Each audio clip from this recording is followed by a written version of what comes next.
채권 상호간의 우선순위를 이야기한다면, 이렇게 채권 상호라는 거, 채권이라는 거는 넓은 의미의 채권은 그 담보물권도 채권이고 또 일반 채권도 채권이죠. 그래서 채권 상호간의 우선순위는 특별우선 채권이 있죠. 이 특별 우선 채권이 있습니다. 이 특별우선 채권은 배당에서 1순위로 배당받는 필요비, 유익비, 상환 청구권입니다.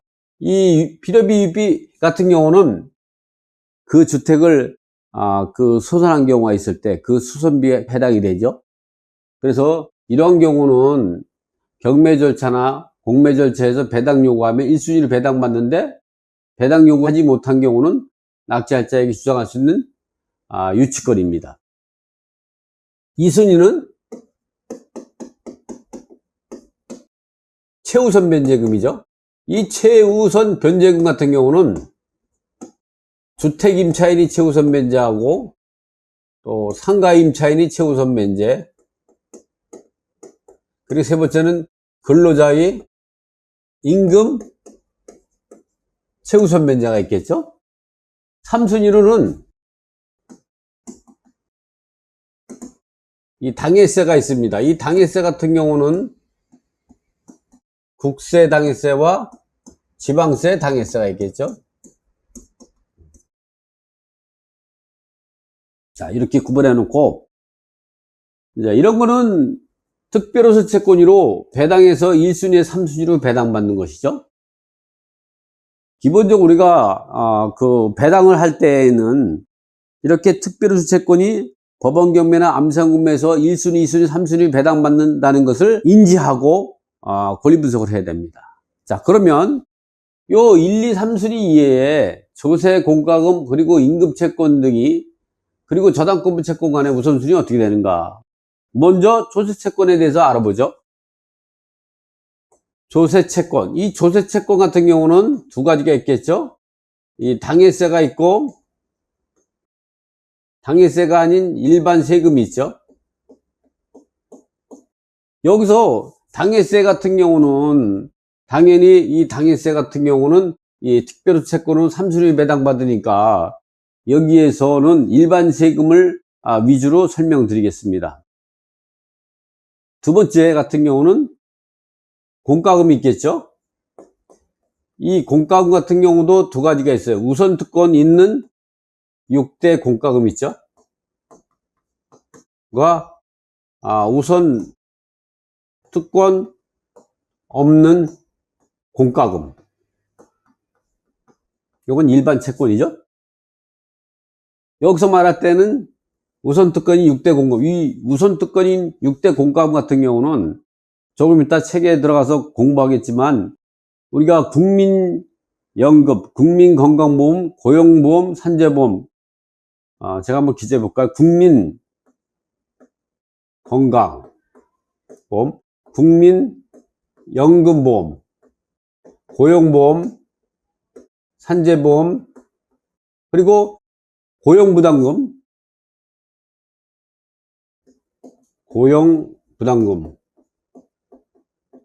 개발부담금이 있죠.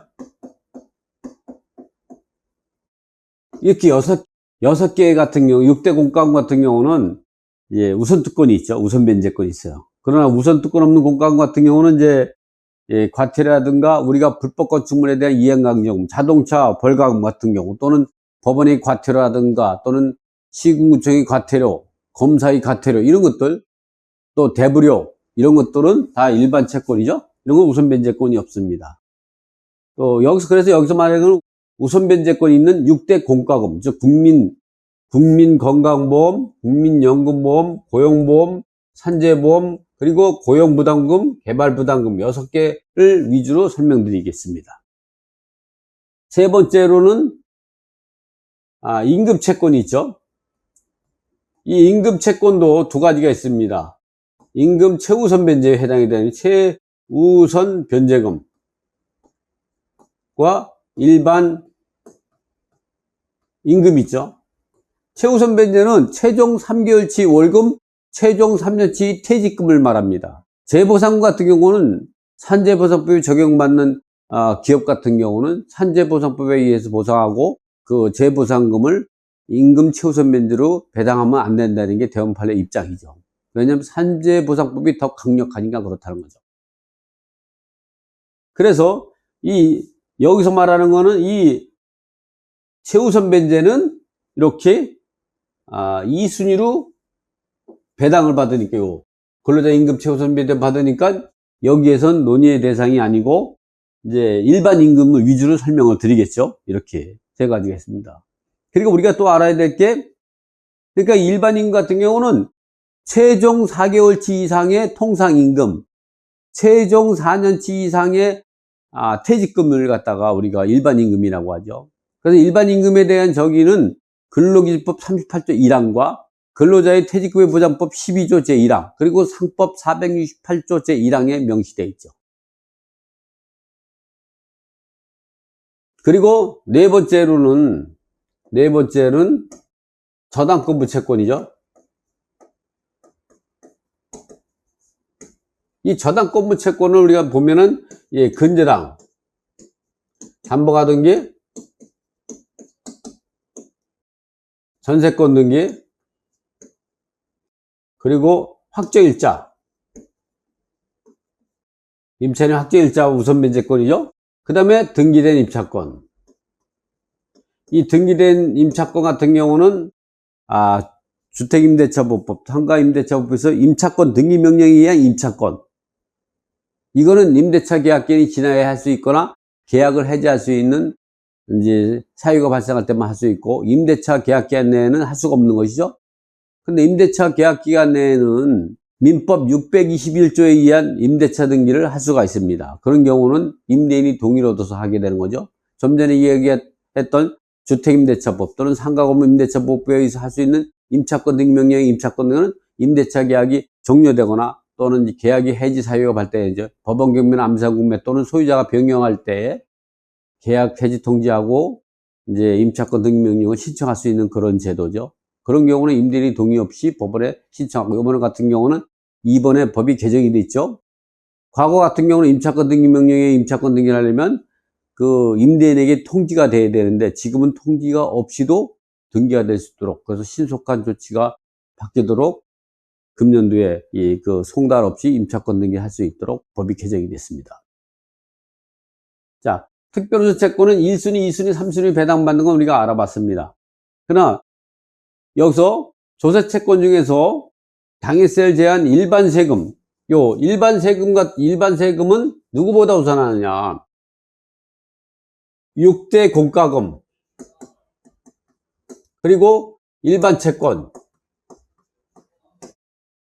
채권보다 항상 우선합니다. 항상 선순위가 된다는 거죠.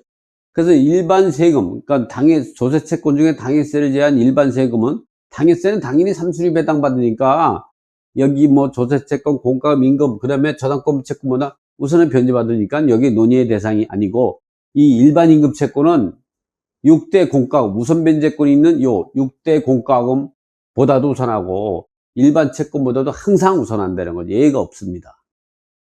그렇게, 그러나 우리가 알아야 될 게 뭐냐면, 저당권부 채권과는 어떻게 되는가? 이 저당권부 채권과하고 비교할 때는 이 세금이 이 법정길이죠. 이 법정길, 이러한 법정길과 저당권부 채권과의 비교를 해서, 예를 들어서 근저당이라 그러면 근저당권이 등기된 날, 등기일이 예를 들어서 5월 10이다. 근데 법정길이 5월 10이다. 또 법정길이 4월 10이다. 이랬을 때에는 세금이 우선하게 되는 거예요. 빠르거나 같을 때는 조세채권이 법정길이 저당권 무채권이 등기된 날짜 또는 확정일자 효력 발생의 시야보다 빠르거나 같을 때에는 이렇게 조세와 저당권 부채권의 우열을 정할 수 없을 때에는 세금이 우선하게 되는 거죠. 그러나 이렇게 등기된 날짜가 언제냐면 3월 10이다. 그랬을 때에는 법정기일이 4월 10일, 5월 10일인 세금보다 누가? 이 저당권 부채권이 우선하게 되는 것이죠. 다시 설명하면 조세채권이 법정기일이 근저당보다 빠르거나 같은 날짜일 때에는 조세채권이 우선하게 되는 겁니다. 그러나 이 조세채권이 법정기일보다 조세채권 중에 당해세가 아닌 일반 세금을 말하는 겁니다. 당해세는 당연히 3순위 배당받기 때문에 이 조세, 공과금, 임금채권, 저당권 부채권보다 우선을 변제받을 권리가 있기 때문에 여기에서 이야기 논의의 대상이 아니고 일반 세금 같은 경우, 당해세가 아닌 일반 세금 같은 경우는 법정기일 갖고 따져서 법정기일이 저당권 부채, 근저당이나 담보가 등기, 전세권 등기, 확정일자, 등기된 임차권보다 빠르거나 같을 때에는 세금이 우선하고, 이 조세채권은 법정기일보다 근저당이 먼저 등기됐다면 근저당이 우선하게 되는 거죠. 이 공과금 같은 경우도 마찬가지입니다. 이 공과금 같은 경우는 여기서 조세채권이 이 공과금, 6대 공과금이나 일반 채권보다 우선에 변제받을 권리가 있다. 항상 우선한다. 그러니까 이 공과금 같은 경우는 우선순위 어떻게 보면 국민건강, 국민연금, 고용, 산재보험, 고용부담금, 개발부담금 이 6대 공과금 같은 경우는 일반 세금보다 항상 후순위가 됩니다. 그리고 일반 채권보다는 채권에는 항상 선순위가 되죠. 항상 선순위가 되죠. 공과금은 일반 세금보다는 항상 후순위입니다. 그리고 공과금은 일반 채권보다는 항상 우선합니다. 이렇게 되죠. 물론 우선 특권이 있는 6대 공과금이 그렇고 우선 특권이 없는 일반 공과금 같은 경우는 일반 채권에 해당이 되니까 채권자 평등 동순위를 받겠죠.